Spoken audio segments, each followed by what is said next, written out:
warahmatullahi wabarakatuh. Kami dari kelompok 6 di sini akan mempresentasikan mengenai analisa dan perancangan sistem informasi akademik berbasis web. Yang dimana beranggotakan saya sendiri, Imran Fatur Rahman, lalu nanti ada juga Willy Damara, Muhammad Farhan Ruswandi, M. Sofyan, dan juga Agam Prasetyo. Langsung saja ke pembahasannya. Saya Willy Damara, saya akan membahas tentang latar belakang. Perkembangan teknologi informasi telah mendorong perguruan tinggi untuk meningkatkan efisiensi dan transparansi dalam pengelolaan data akademik.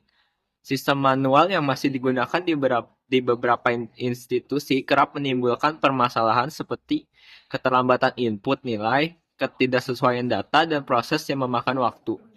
Oleh karena itu, dibutuhkan sistem informasi akademik berbasis web yang dapat diakses kapan saja dan di mana saja oleh seluruh sivitas akademika. Proyek ini bertujuan untuk merancang sistem tersebut dengan pendekatan yang terstruktur dan user-friendly. Tujuan proyek ini yang pertama untuk menganalisis kebutuhan pengguna terkait informasi akademik. Kedua, mendesain sistem informasi akademik berbasis web yang terintegrasi. Ketiga, menyediakan fitur multi-level login untuk admin, dosen, dan mahasiswa. Keempat, menyediakan layanan digitalisasi proses KRS, KHS, jadwal, presensi, dan laporan akademik. Selanjutnya, ruang lingkup sistem. Yang pertama yaitu login multi-level. 3 jenis pengguna yaitu admin, dosen, mahasiswa. Kedua, manajemen data mahasiswa. Input, update, dan hapus data. Ketiga, pengisian dan cetak KRS. Mahasiswa memilih mata kuliah dan mencetak bukti pengisian. Keempat, ada lihat nilai dan KHS. Mahasiswa dapat melihat nilai dan cetak KHS. Jadwal perkuliahan. Dosen dan mahasiswa dapat melihat jadwal masing-masing. Presensi online. Presensi berbasis sistem oleh dosen dan mahasiswa. Laporan akademik, laporan nilai per mahasiswa, dan laporan rekap untuk admin. Masuk ke dalam metodologi pengembangan, di mana kami menggunakan metode bernama waterfall, salah satu software development lifecycle, di mana dia ini metode yang mengembangkan perangkat lunak, di mana setiap tahap harus diselesaikan sepenuhnya sebelum melanjutkan ke tahap berikutnya, dan tidak ada perulangan ke tahap sebelumnya. Disebut waterfall atau air terjun karena model ini menggambarkan alur kerja yang mengalir dari satu tahap ke tahap berikutnya secara linear dan berurutan, seperti air yang mengalir ke bawah melalui anak tangga. Untuk tahapannya sendiri, waterfall dibagi menjadi ke dalam 5 proses, di mana tahap awal itu yaitu berupa requirement analysis yang bertujuan untuk mengumpulkan, memahami, dan mendokumentasi kebutuhan sistem dari pengguna atau stakeholder.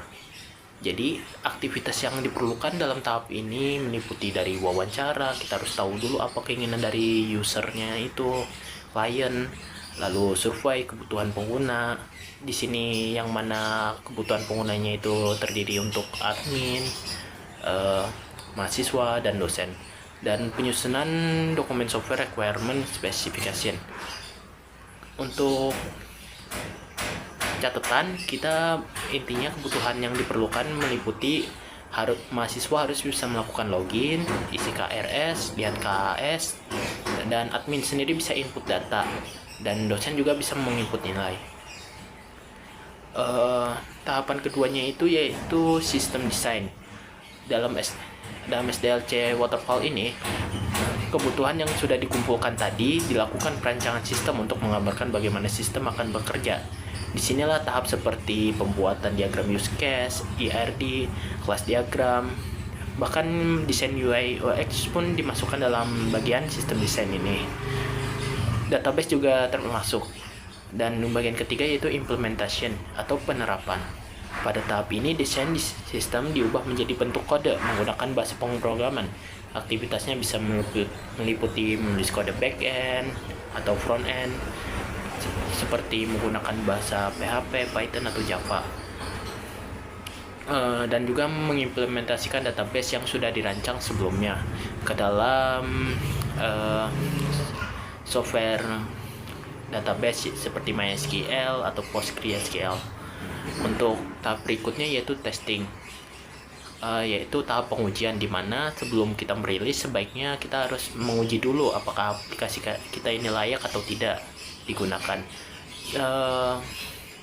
Aktivitasnya itu meliputi seperti unit testing, pengujian fungsi-fungsi individu, integration testing, uji alur antar modul, user acceptance testing, black box, dan sebagainya.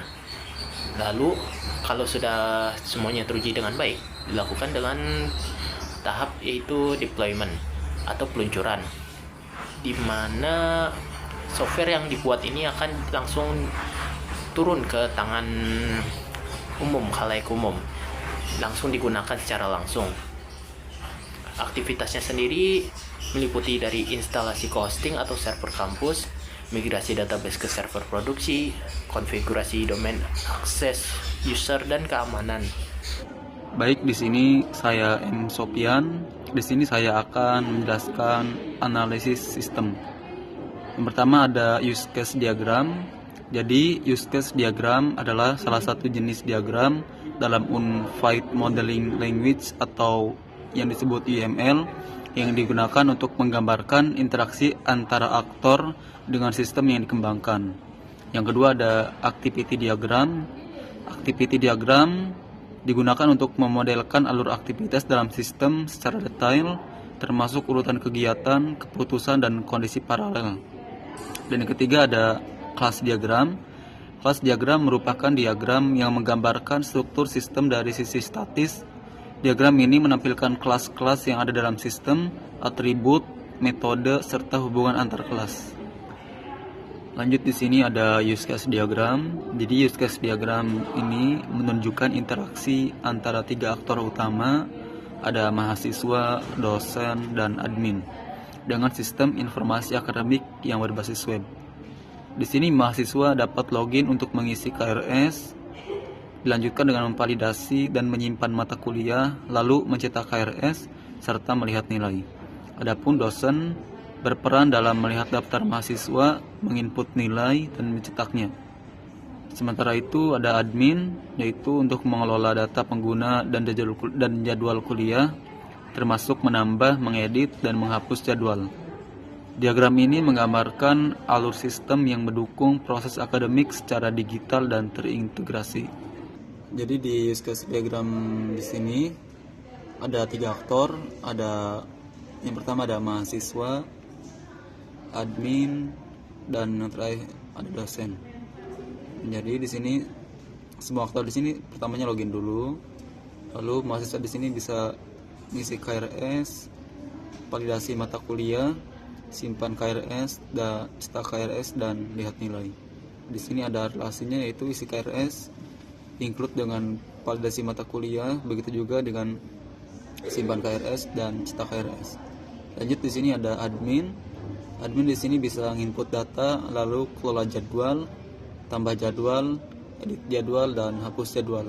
Di sini kelola jadwal punya relasi dengan tambah jadwal itu include, dan juga dengan edit jadwal juga include, dan hapus jadwal juga include. Lalu yang terakhir ada dosen. Dosen di sini bisa menginput nilai. Saya Imran Fatur Rahman. Di sini saya akan menjelaskan mengenai activity diagram. Nah, jadi activity diagram ini menggambarkan alur aktivitas dari tiga aktor utama.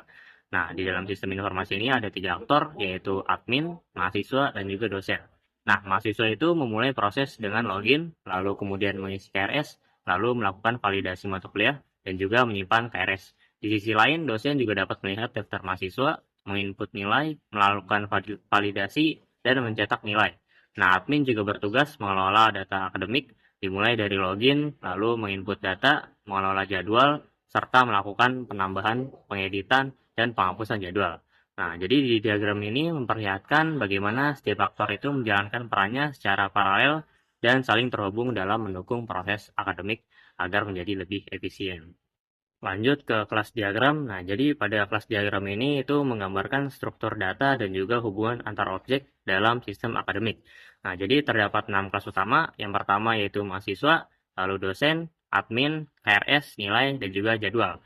Jadi mahasiswa itu dapat login dengan mengisi KRS dan melihat nilai, lalu dosen bisa menginput nilai dan juga melihat daftar mahasiswa, Dan juga admin bisa mengelola data dan jadwal perkuliahan. Lalu kelas KRS dan nilai itu saling terhubung dengan mahasiswa dan juga dosen. Dan sedangkan jadwal itu diatur oleh admin, dan juga relasi antar kelas menunjukkan alur dan data dan tanggung jawab masing-masing komponen dalam sistem. Baik, untuk kelas diagrama di sini pertama ada kelas dosen. Nah, di dalam kelas dosen di sini ada ID dosen, nama dan juga NIP. Dan kelas dosen di sini berrelasi dengan kelas nilai, yaitu berelasikan asosiasi. Nah, di dalam kelas nilai di sini ada ID nilai, ID mahasiswa, ID dosen, mata kuliah, dan juga nilai. Dan kelas nilai juga berelasi dengan kelas dosen, yang dimana relasinya adalah dependensi. Lalu ada kelas mahasiswa.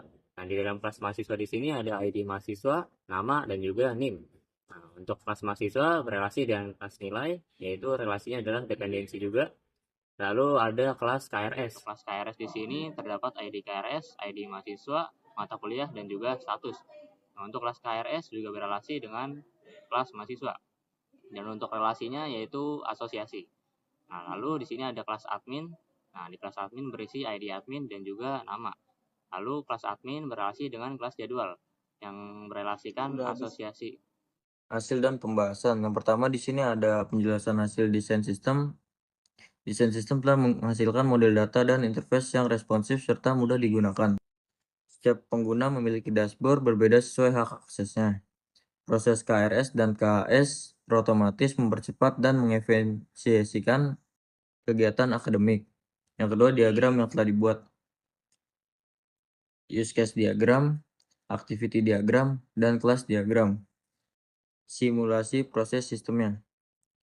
Mahasiswa login, pilih isi KRS, sistem melakukan validasi mata kuliah, simpan KRS, cetak KRS, data masuk ke tabel KRS, nilai masih kosong.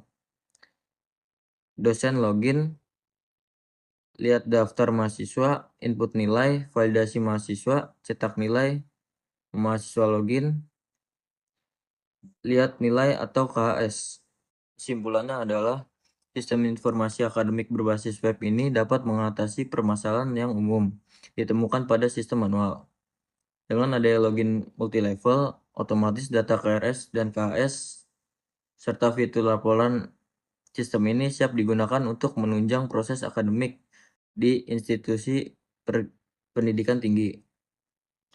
Sarannya sendiri, yang pertama, sistem perlu diintegrasi dengan sistem keuangan dan perpustakaan untuk menciptakan ekosistem akademik yang utuh. Yang kedua, disarankan menggunakan framework modern seperti Laravel atau kode Igniter untuk keamanan dan efisiensi pengembangan. Sekian video presentasi dari kami. Bila ada kesalahan informasi atau penyampaian mohon dimaafkan. Kurang lebihnya mohon maaf. Wassalamualaikum warahmatullahi wabarakatuh.